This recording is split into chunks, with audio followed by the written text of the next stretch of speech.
महाराज सहस्रार्जुन, क्या आपको अपने ऊपर लगे आरोप का ज्ञान है? ज्ञान है, पर मैं उसे आरोप नहीं मानता। इसका अर्थ यह हुआ कि आप एक निशस्त्र और निर्दोष बालक को घायल करना अपराध नहीं मानते। वो निशस्त्र अवश्य था, निर्दोष नहीं। उसने एक राजा का मार्ग रोकने का साहस किया। यह सत्य नहीं है, ये सत्य नहीं है ऋषिवर। मेरे पुत्र कलश ने तो केवल इतना ही कहना चाहा था कि मेरी अनुमति के बिना आश्रम में प्रवेश नहीं करना चाहिए। और वो ये बात भुला बैठा था कि जिस धरती पर यह आश्रम है वो धरती हमारी है। मैं पहले भी कह चुका हूं महाराज, इस धरती का स्वामी केवल ईश्वर है, और उस ईश्वर ने यह धरती हमें दी है, और हमने उदारता और तयवश धरती का टुकड़ा आश्रम को दान में दिया है। यदि आपने यह भूमि दान कर ही दी है राजन, तो इस पर से आपका अधिकार समाप्त हो गया। और एक राजा के लिए दान में दी हुई भूमि पर अधिकार जमाना लज्जाजनक होता है। और हे महाराज सहस्रार्जुन, आप ये न भूलिए कि यदि आपने हमें और हमारे आश्रमों को धरती के कुछ टुकड़े दान में दिए हैं, तो हमने और हमारे आश्रमों ने भी आपको और आपके समाज को बहुत कुछ दिया है। हमने शिक्षा दी है, ज्ञान दिया है, संयम दिया है, सुशील बनाया है, सुनियोजित जीवन बिताने का मार्ग दिखाया है, और न्यायप्रिय राज्य की परिकल्पना दी है। और ये राज्य हमने अपने बाहुबल और शस्त्र शक्ति से प्राप्त किए हैं। ये शस्त्र शास्त्र और इन शस्त्रों का उपयोग भी आपको इन्हीं आश्रमों ने सिखाया है। महाराज सहस्रार्जुन, आप दोषी हैं और आप अपना आरोप स्वीकार भी कर चुके हैं। इसलिए मैं इस धर्म संसद की ओर से आपके लिए इस दंड का प्रस्ताव कर रहा हूं कि आपने जबदंग पुत्र कलश को आघात पहुंचाया है, इसलिए आप उनसे क्षमा मांगे। मैं ये दंड स्वीकार करता हूं, और सत्य बात तो यह है ऋषिवर कि मैं इस धर्म संसद को दंड देने का अधिकारी नहीं समझता। महाराज सहस्रार्जुन, आपने अनुशासन भंग करके दूसरा अपराध किया है, और इसका दंड जानते हैं आप? आपको सिंहासन से उतारा जा सकता है। यदि प्रजा को यह ज्ञात हो गया कि आपने धर्म संसद के आदेश को नहीं माना, तो जिस राज सिंहासन, जिस राज शक्ति और जिस मुकुट के कारण प्रजा आपके समक्ष नतमस्तक होती है, वो आपको इन सब से वंचित भी कर सकती है, और इस राज्य में विद्रोह की ऐसी ज्वाला भड़केगी कि आपको उसे बुझाना असंभव हो जाएगा। क्षमा ना मांगने की स्थिति में हम आपके दूसरे अपराध का दंड अभी घोषित कर देंगे। मैं अपना आरोप स्वीकार करता हूं और ऋषि पुत्र कलश से अपने व्यवहार के लिए क्षमा याचना करता हूं। ऋषि पुत्र कलश, क्या आप महाराज सहस्रार्जुन को क्षमा प्रदान करते हैं? हाँ ऋषिवर, मैं महिष्मती नरेश महाराज सहस्रार्जुन को मुझ पर हाथ उठाने के अपराध के लिए क्षमा प्रदान करता हूँ, और आशा करता हूँ कि वे इस भूल को भविष्य में कदापि न दोहराएंगे। स्वस्ति, स्वस्ति, स्वस्ति।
हे महाराजाओं, मैं अपने राजभवन में आप सबका स्वागत करता हूं।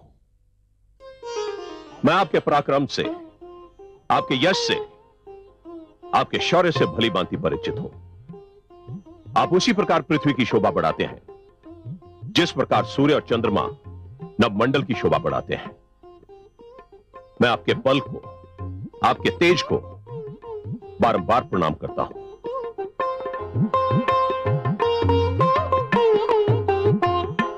हे महेशमती नरेश, महान सम्राट सहस्रा अर्जुन, हम बता नहीं सकते कि आपका निमंत्रण पाकर हम कितने प्रसन्न हुए। हमें लगा इतनी महानता पाल लेने के बाद भी आप हम जैसे राजाओं को भूले नहीं। नहीं मेरे पूज्य अतिथिगण, आप सब महान हैं। मेरे औपचारिक निमंत्रण पर, मेरे बुलाने पर भी आप सब यहां आ गए। ये महानता नहीं तो और क्या है? हमें आशा है कि आप अपने निमंत्रण का कारण भी बताएंगे। अवश्य। हे आदरणीय राजाओं, मैंने आपको इसलिए कष्ट दिया है कि मैं आपके साथ ऋषियों के आचरण और आश्रम की बढ़ती हुई शक्ति के बारे में विचार विमर्श करना चाहता था। हाँ, हमें समाचार मिल चुका है कि धर्म संसद ने आपको दंड दिया है। दंड? आप इसे दंड कहते हैं? नहीं, अपमान है ये, खुला अपमान। और ये अपमान केवल सम्राट सहस्रा अर्जुन का ही नहीं था, ये एक ऐसी चुनौतीपूर्ण ललकार थी जिसकी गूंज हमारे जनपदों तक भी पहुंच चुकी है। ऋषि ये बताना चाहते हैं कि वो हमसे कई अधिक बलवान हैं। मुझे प्रसन्नता है कि मुझे इस अप्रिय घटना की व्याख्या नहीं करनी पड़ी। आप स्वयं समझ गए। हम ये भी समझ गए हैं कि ये केवल आपका नहीं, हम सबका अपमान है। हमारी शासन प्रणाली का अपमान है, मुकुट का, सिंहासन का, सत्ता के महान प्रतीकों का अपमान है। आज जो महाराज सहस्त्रार्जुन के साथ हुआ है, कल हम में से किसी के साथ भी हो सकता है। मैं यही जानना चाहता था कि ऐसी अप्रिय घटना दोबारा ना हो, आप में से किसी के साथ भी ना हो। उसके बारे में हमें क्या करना चाहिए? वो तो हम नहीं जानते, हम तो बस ये जानते हैं कि आप जो भी करें हम आपके साथ हैं महाराज। हमारे मस्तिष्क में एक योजना है। हमारी प्रजा को यह बात कदापि ज्ञात नहीं होनी चाहिए कि हम ऋषियों के विरुद्ध पग उठा रहे हैं अथवा उन्हें दंडित कर रहे हैं। उन्हें यही लगना चाहिए कि ऋषि क्रोधित और उत्तेजित होकर हमारे विरुद्ध उठ खड़े हुए हैं। ये कैसे संभव होगा? बड़ी सरलता से हमें उन्हें उत्तेजित करना होगा। राजकोष से जो उन्हें सहायता मिलती है उसे बंद करना होगा। जनहित के नाम पर आश्रमों पर कर लगाना होगा और प्रजा से यह कहना होगा कि यदि कृषक और भूमि के स्वामी कर देते हैं तो ऋषियों को इस बात से छूट क्यों दी जाए। यह सब आश्रमों और ऋषियों की शक्ति को कम करने के ढंग होंगे। वाह, ऐसी योजना तो केवल आपके जैसा महान मस्तिष्क ही सोच सकता है महाराज सहस्त्रार्जुन। इस योजना की पूर्ति के लिए पहला पग मैं स्वयं उठा रहा हूं और कल ही उठाने जा रहा हूं। क्या करने जा रहे हैं आप? हमें नहीं बताएंगे? आपसे कुछ भी छुपाने का कोई अर्थ नहीं। जो मैं करने जा रहा हूं, जब वो हो जाएगा तो आपको देखकर और सुनकर बहुत आनंद आएगा।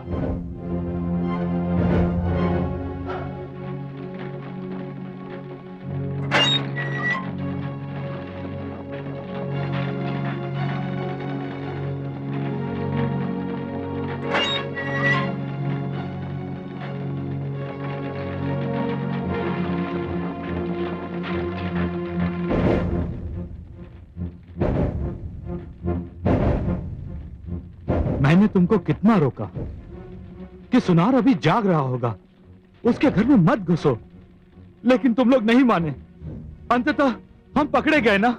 मुझे क्या पता था कि हमारे गिरोह की दशा उत्तम नहीं है। पता नहीं अब हमारा क्या होगा। अरे होगा क्या? महाराज सहस्त्रार्जुन के राज्य में न्याय की आस करना ही समय नष्ट करना है। उनके राज में चोरी करना पाप नहीं, पकड़ा जाना पाप है। खोलो, चलो, महाराज ने तुम्हें बुलाया है। इस समय अर्धरात्रि को? हाँ, अभी इसी क्षण। लगता है मारे गए। दंड तो प्रातः काल भी दिया जा सकता है, रात्रि तो कट जाने दीजिए। चलते हो या मारते मारते ले चलूं? चलते हैं भाई। जो भाग्य में लिखा है वो तो होना ही है।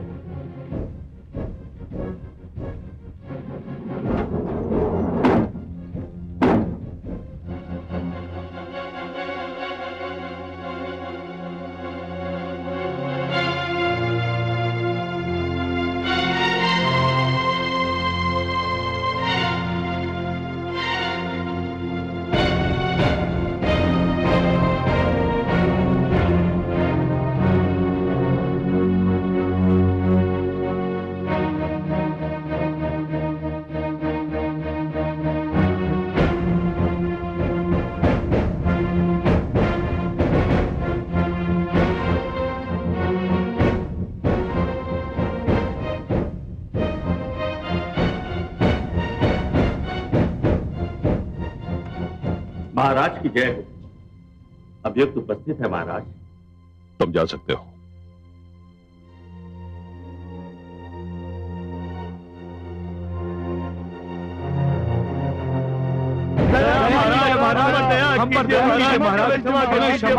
महाराज, हम अपने बाल बच्चों की सौगंध खाकर कहते हैं महाराज कि अब हम भविष्य में कभी चोरी नहीं करेंगे। बस एक बार हमें सुधरने का अवसर दे महाराज, सदा हम आपके आभारी रहेंगे महाराज।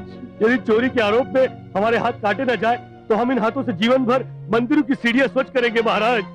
तुम लोगों के हाथ नहीं काटे जाएंगे। तो क्या गले काटे जाएंगे महाराज? नहीं महाराज नहीं, हमने तो सिर्फ चोरी ही की है, किसी के प्राण तो नहीं लिए। इतना कठोर दंड हमें ना दे महाराज, हम पर दया कीजिए। संभव है कि तुम लोगों के गले भी ना काटे जाए। तो फिर क्षमादान भी दिया जा सकता है। क्षमादान? महाराज, कहीं मैं सोते में सपना तो नहीं देख रहा हूं? नहीं, तुम सपना नहीं देख रहे, बल्कि यह सत्य है कि तुम लोगों को क्षमा भी किया जा सकता है। हो सकता है कि तुम लोगों को पुरस्कार देकर राज्य की सीमा से बाहर जाने की अनुमति भी मिल जाए, लेकिन यह तभी संभव है यदि तुम मेरा कहा मान लो, मेरे आदेश का पालन करो। महाराज, हम तो जन्म से आपके सेवक हैं, आपके दास हैं महाराज। आपके आदेश का पालन करना तो हमारा धर्म है महाराज। आप तो केवल आज्ञा दीजिए महाराज। तुम्हें एक स्थान से गौएं चुराना है। महाराज, चोरी करना तो हमारा जन्मजात व्यवसाय है, इसलिए तो भगवान ने हमें इस धरती पर भेजा है। परंतु वो स्थान है कहाँ? वो स्थान एक ऋषि का आश्रम है। ऋषि का आश्रम? हाँ, तुम्हें ऋषि जमदग्नि के आश्रम से उनकी गौएं चुराना है। तुम उन गौओं को चुराकर उन्हें कहीं भी बेच सकते हो और उस धन को हमारी तरफ से पुरस्कार समझ लेना। क्षमा करें महाराज, हम लोग तो केवल चोर हैं और चोरी के अतिरिक्त हमें कुछ आता भी नहीं। परंतु ऋषि आश्रम तो एक पवित्र स्थान है, जहां पर ऋषिगण हमारे ही बाल बच्चों को शिक्षा दीक्षा प्रदान करते हैं महाराज। ऐसे पवित्र स्थान पर चोरी करने में हमें अत्यंत पीड़ा होगी महाराज। तो मुझे तुम तीनों को मृत्युदंड देने में किसी प्रकार की पीड़ा नहीं होगी। कारागार अधिकारी,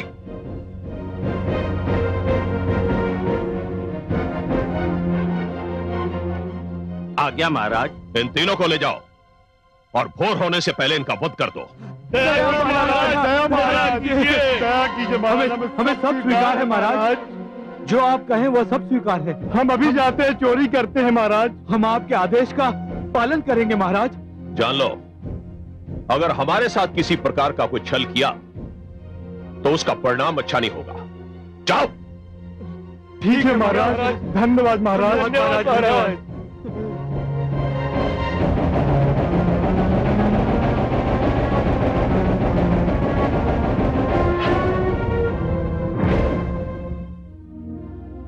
देखिए महादेवी, देखिए, इसी प्रकार आरंभ होता है राजनीति और अपराध का गठजोड़। शासक अपने प्रतिद्वंदियों को नीचा दिखाने के लिए अपराधियों से सहायता लेने लगते हैं और फिर हो जाता है राजनीति का अपराधीकरण। राजनीति में अपराध का प्रवेश समाज के लिए हानिकारक है, राष्ट्र के लिए हानिकारक है। और फिर अपराध का राजनीतिकरण? दया आ रही है मुझे सहस्त्रार्जुन पर। इतना शक्तिशाली और बलवान सम्राट होते हुए भी अपनी महत्वाकांक्षा के कारण आज चोरों का आश्रय लेने पर विवश हो गया है। कमल नयन, मुझे सहस्त्रार्जुन राजा नहीं भिखारी लगने लगा है। अपने अपमान के प्रतिशोध के लिए चोरों और लुटेरों से सहायता मांग रहा है। इससे अच्छे तो वो अपराधी हैं जो आश्रम के विरुद्ध कुछ करने के लिए झिझके थे। उनकी अंतरात्मा ने उन्हें पल भर के लिए रोका था और आज भी वो जो करने चाह रहे हैं वो केवल मृत्यु के भय से। इतना भयभीत है सहस्त्रार्जुन आश्रमों के अस्तित्व से। हाँ महादेवी, वो वास्तव में भयभीत है और इसीलिए अत्याचारी भी है, क्योंकि अत्याचार भी भय का ही तो एक रूप होता है महादेवी। अत्याचारी वही होता है जो भीतर से भयभीत होता है, जो भीतर से स्वयं को असुरक्षित पाता है। पर क्यों? ऋषियों ने ऐसा क्या कर दिया है? महादेवी, जिस प्रकार एक मदोन्मत्त गज अपनी पीठ पर बैठे हुए महावत और उसके अंकुश को शरीर से झटक कर फेंक देना चाहता है, उसी प्रकार सत्ता की मदिरा में चूर सत्ताधारी स्वयं पर कोई रोग, कोई विरोध सहन ही नहीं कर पाता। और इसीलिए तो ऋषिगण और उनकी धर्म संसद बनाई गई थी कि राजा जनहित के विरुद्ध कुछ ना करे, अपनी शक्ति और सत्ता का अनुचित प्रयोग ना करे, कभी अपना संयम न खोए। परंतु दुर्भाग्य से महादेवी, सहस्रार्जुन इसे अपनी स्वतंत्रता पर लगा हुआ पहरा समझ बैठा है। परंतु हे कमल नयन, दुख का विषय तो यह है कि ऋषिगण भी मानव हैं और सहस्रार्जुन भी। जो भी हो रहा है उसके फलस्वरूप तो मानव ही मानव से टकराएगा ना। फिर कोई भी जीते कोई भी हारे, वास्तविक हार तो मानवता की ही होगी। महादेवी, यदि ब्रह्मा का यही निर्णय है तो यही सही। पर यह तो आप देख ही रही हैं ना कि टकराने वाले दो मानवों में से एक के पास बाहुबल है तो दूसरे के पास बुद्धि बल, एक के पास शस्त्र है तो दूसरे के पास शास्त्र। देख रही हूँ कमल नयन, और ये भी देख रही हूँ कि युद्ध में बुद्धि वो कार्य नहीं कर सकती जो भुजा करती है। शास्त्र शस्त्रों की भांति प्रहार नहीं कर सकते। जानता हूं प्रिय, और इसीलिए मैं समस्त मानव लोक को नष्ट नहीं होने दूंगा। मैं उनकी रक्षा करूंगा जो असहाय हैं, दुर्बल हैं, परंतु मानवता को जिनकी आवश्यकता है।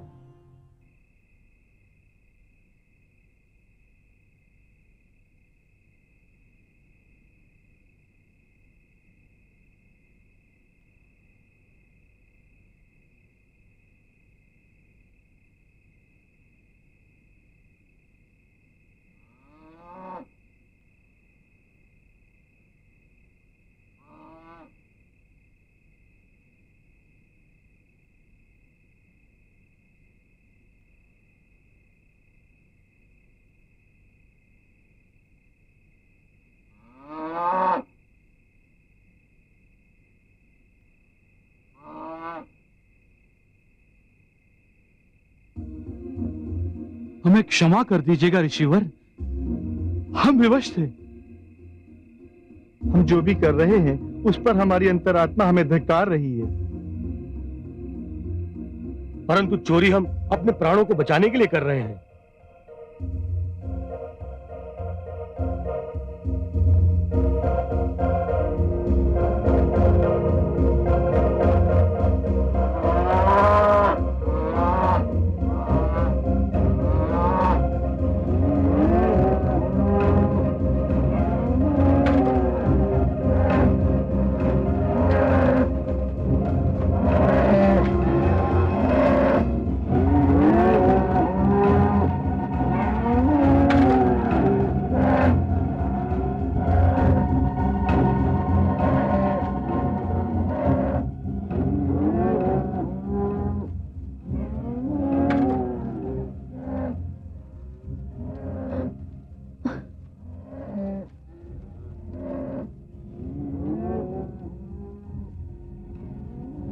स्वामी, स्वामी।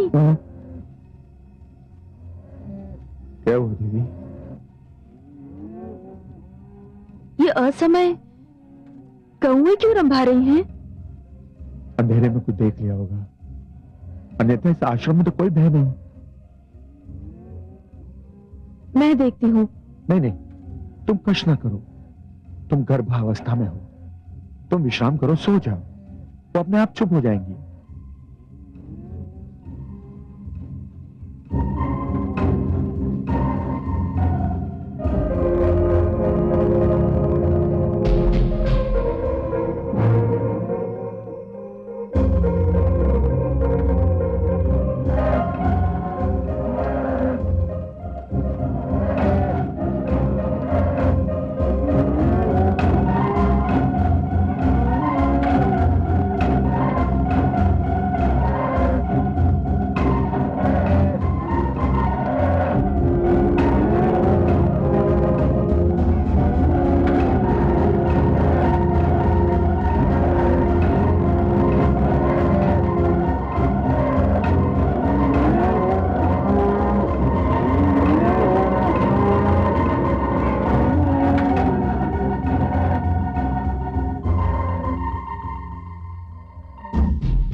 महाराज की जय हो। अभियान पूरा हुआ महाराज। आपके ये तीनों दास अपने कार्य में सफल होकर लौटे हैं। हम बहुत प्रसन्न हुए। अब इन तीनों के लिए आदेश क्या है? इन तीनों ने बहुत भला कार्य किया है, हमारे आदेश का पालन किया है, और हम नहीं चाहते कि इस कार्य की भनक किसी को भी मिले। हम चाहते हैं कि भेद कभी न खुले कि यह कार्य किसने किया।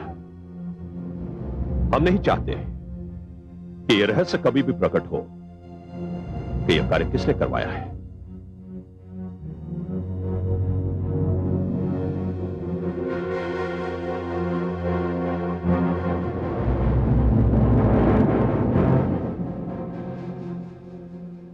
इस कारण महामंत्री, सूर्य निकलने से पहले इन तीनों के सिर काट दिए जाएं। क्या? नहीं महाराज, आपने तो कहा था कि हमें पुरस्कार दिया जाएगा। तुम्हारा यही पुरस्कार है। नहीं महाराज, नहीं। ये आप क्या कह रहे हैं महाराज? ये तो अन्याय है, अन्याय है। हमारी आज्ञा का पालन हो। सैनिकों, यह विश्वासघात है। महाराज, आपने झूठ बोला। तू राजा नहीं, दस्युराज है। हत्यारा है। तेरा सर्वनाश हो जाएगा।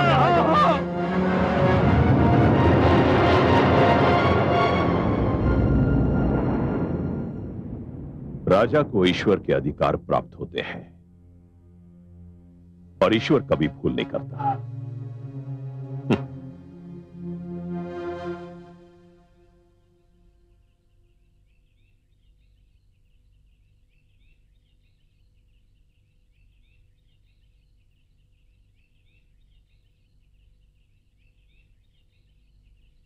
अरे, सारी गौएं कहां गई? मैंने तो उन्हें अपने हाथों से घुटों से बांधा था। कहीं चोर तो नहीं लगे सारी गौओं को हक कर। गुरुदेव को चल के सूचना देते हैं। हाँ, चलो चलो।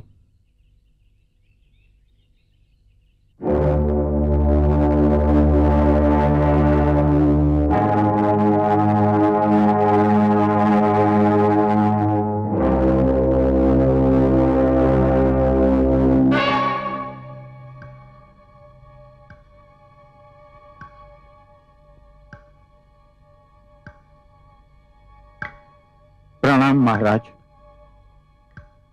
कहिए महामंत्री जी, जमदग्नि आश्रम में रात की घटना की क्या प्रतिक्रिया हुई है? सर्वथा वैसी ही जैसी हमने आशा की थी। आश्रम में सनसनी फैली हुई है। कोई कल्पना भी नहीं कर सकता था कि आश्रम की गौएं भी चुराई जा सकती हैं। इसका अर्थ यह हुआ कि आश्रम स्वयं को असुरक्षित और आतंकित पाने लगेंगे। 100%। आपका लक्ष्य 100% पूरा हो गया। यहां मुझे आपसे मतभेद है महामंत्री जी। मेरा लक्ष्य अभी पूरा नहीं, प्रारंभ हुआ है। अर्थात आप कुछ और भी करना चाहते हैं?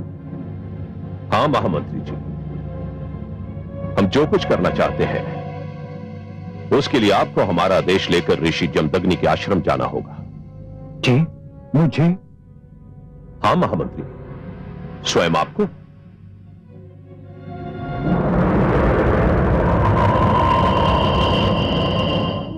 मुझे तो अर्धरात्रि को ही कौओं के रंभाने से संदेह हो गया था कि कोई ना कोई संकट अवश्य है। किंतु देवी, ये कोई सोच भी नहीं सकता था कि कोई गौओं की चोरी करेगा। अरे निकृष्ट अपराधी भी इतना घृणित कार्य नहीं कर सकता। सत्य पूछिए तो मुझे गौओं की चोरी का इतना दुख नहीं है। मुझे तो विद्यार्थियों के आहार की चिंता है। जिसने भी ये अनैतिक कार्य किया है उसने शिशुओं के मुख से उनका भोजन छीना है। यदि विद्यार्थियों को दुग्ध आहार ना मिला तो उनके स्वास्थ्य का क्या होगा? हाँ। मैं सोचता हूं कि मैं स्वयं महाराज सहस्रार्जुन के पास जाऊं। तो राजा है, देश में शांति और सुरक्षा व्यवस्था करना उनका धर्म है। उनके रहते हुए देश में लूटमार हो तो स्वयं उनके लिए लज्जा का विषय है। सिद्धांत रूप से तो आप सत्य कह रहे हैं, किंतु पुत्र कलश वाली घटना के उपरांत क्या उनका व्यवहार अब भी वैसा ही होगा जैसा पहले था? वो एक निजी समस्या थी देवी। राजा न्याय करते समय अपनी भावना से न्याय को प्रभावित नहीं होने देता। वो एक पिता और एक राजा के मध्य वाद विवाद का विषय था, परंतु ये तो व्यवस्था का विषय है। प्रजा का दुख, उसकी विपदा राजा नहीं सुनेगा तो और कौन सुनेगा? हमें नागरिक होने के नाते ये अधिकार प्राप्त है देवी कि हम महाराज से हानिपूर्ति की मांग कर सकते हैं। प्रणाम ऋषिवर। प्रणाम महामंत्री जी, आपका स्वागत है। पधारिए। बड़े उचित समय पर आए हैं। लगता है कि महाराज सहस्त्र अर्जुन को आश्रम में गौओं की चोरी की सूचना मिल चुकी है, तभी तो उन्होंने आपको भेजा है यहां। मुझे तो उन्होंने आपके लिए एक संदेश देकर भेजा है। मेरे लिए संदेश? क्या संदेश भेजा है महाराज ने? ऋषिवर, महाराज सहस्त्रार्जुन ने संदेश भेजा है कि उन्होंने राज्य की उन्नति के लिए कई योजनाओं की घोषणा की है। प्रजा की सुविधा के लिए यातायात के आधुनिक साधन, कृषकों की सहायता के लिए नए बांध इत्यादि इनमें प्रमुख हैं। इन योजनाओं के लिए बहुत अधिक धन की आवश्यकता है। परंतु महामंत्री जी, आप ये सब बातें मुझसे क्यों कह रहे हैं? आप कहना क्या चाहते हैं? ऋषिवर, महाराज इस निष्कर्ष पर पहुंचे हैं कि जनहित की योजनाओं के लिए धन जुटाने के उद्देश्य से अनावश्यक व्यय बंद करने होंगे। इसलिए उन्होंने ये निर्णय लिया है कि आपके आश्रम को जो आर्थिक सहायता राजकोष से मिल रही है वह स्थगित कर दी जाए।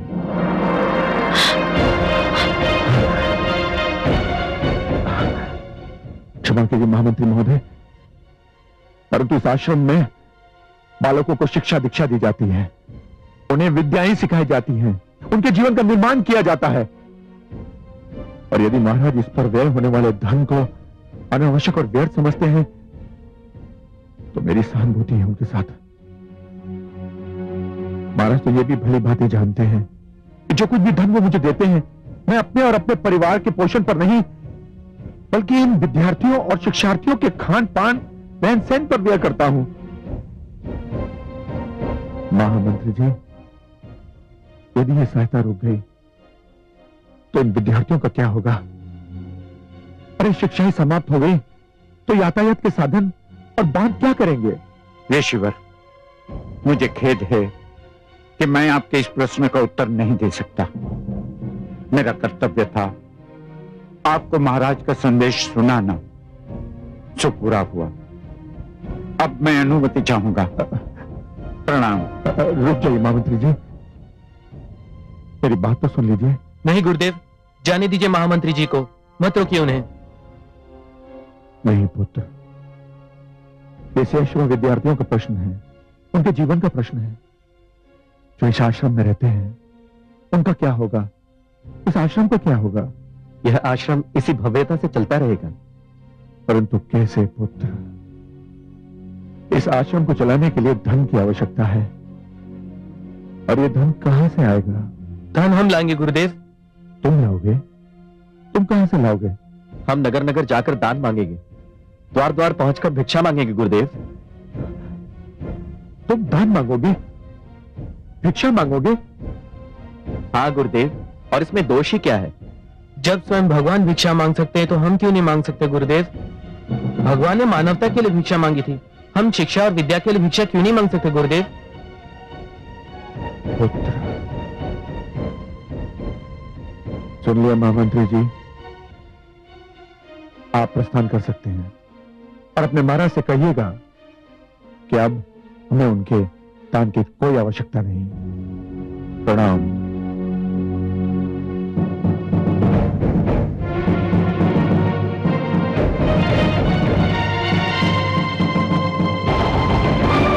मैंने अपने जिस अभियान की आप लोगों से चर्चा की थी उसका रूप तो आपने देख ही लिया है। मैंने अपने अभियान का पहला चरण पूरा कर लिया है। वास्तव में आपकी दूरदर्शिता सराहनीय है। एक ही प्रहार में आपने आश्रम की शक्ति आधी कर दी है। आश्रम की आर्थिक सहायता बंद करके आपने उनके बल का मुख्य साधन समाप्त कर दिया है। परंतु ऋषि जमदग्नि के शिष्यों ने भिक्षा मांगने का निर्णय लेकर उस हानि का तोड़ भी सोच लिया है। तोड़? राजकोष से तो धन मिलता था, भिक्षा से क्या उसका 10वां भाग भी जुटा पाएंगे ये मूर्ख ऋषि? कदापि नहीं, इसकी तो कल्पना भी व्यर्थ है। मित्रों, मैंने राह दिखा दी है, आगे बढ़ने की बारी आपकी है। हमें ऋषियों का अहंकार तोड़ना है और उनके आश्रमों को विध्वंस करना है। पर हमें क्या करना होगा? वही जो मैंने किया है। आप अपने अपने राज्य में आश्रमों की आर्थिक सहायता बंद कर दें और नए कर लगाएं, और जो भी आश्रम कर देने में असमर्थता व्यक्त करे उसे फूंक दें। हमें ऋषियों के आतंकवाद को समाप्त करके ही दम लेना है। अवश्य, यह बहुत ही आवश्यक है। हम आपसे पूर्णतः सहमत हैं। हाँ, हम आपसे पूर्णतः सहमत हैं।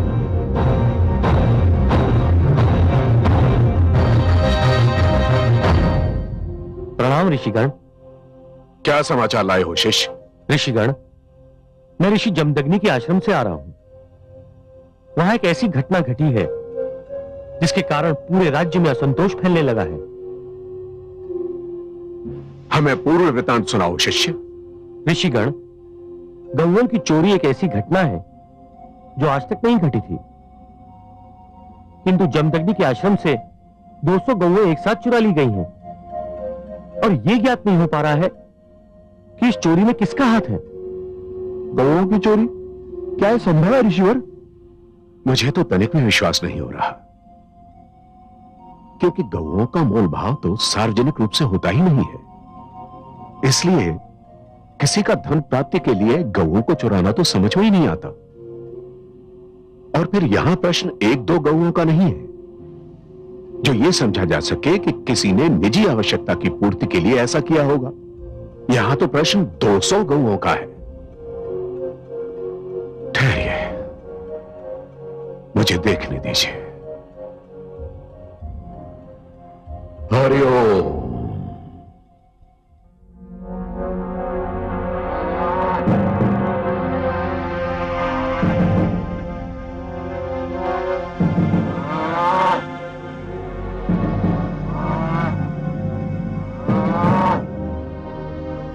इन गौओं की अच्छे से देखभाल की जाए, इन्हें चरने के लिए बाहर न ले जाया जाए, और इस बात का सदैव स्मरण रहे कि प्रजा की दृष्टि इन पर कदापि नहीं पड़नी चाहिए।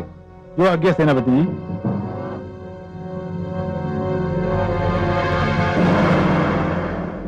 ये तो अनर्थ है, घोर अनर्थ। क्या हुआ ऋषिवर? यह गहरे संकट की घोषणा है ऋषिगण। जैसा कि मैं पहले भी कह चुका हूं, कुछ राजा और नरेश गुरुकुल संस्था पर आक्रमण करने के लिए उतावले हो रहे हैं। मेरा संदेह उचित सिद्ध हुआ। आक्रमण आरंभ हो चुका है। हे ऋषिवर, हम विस्तार से सुनने के लिए व्याकुल हैं। ऋषि जमदग्नि के आश्रम से 200 गौओं की चोरी में राजा सहस्रार्जुन का हाथ है, और ये सारी गौएं उन्हीं के पास है। यह तो बहुत घृणित कार्य है ऋषिवर। हमें मौन नहीं रहना चाहिए। गुरु वशिष्ठ, आपके विचार से हमें क्या करना चाहिए? राजा सहस्रार्जुन ने ऋषि जमदग्नि से अपने अपमान का प्रतिशोध लिया है, और प्रतिशोध लेने की धुन में वे अपना राजधर्म भी भूल गए। हमें उनको राजधर्म पुनः स्मरण कराना है। इसलिए हे शिष्य, तुम पुनः उनके पास जाओ और भरे सभागृह में जाकर उनके इस कुकृत्य का भंडाफोड़ कर दो। उन्हें बताओ कि हमें ज्ञात है, हमें सब कुछ ज्ञात है। उनसे कहना कि एक राजा को चोरी करना या करवाना शोभा नहीं देता। उनसे यह भी कहना कि धर्म संसद ने गुरुकुल संस्था पर किए गए इस प्रहार को बहुत गंभीरता से लिया है, और भविष्य में ऐसा कुकृत्य नहीं होना चाहिए। और उन्हें ये चेतावनी देना शिष्य कि धर्म संसद को एक राजा को भी अपदस्थ करने का अधिकार है, उन्हें सिंहासन से उतारने का अधिकार है।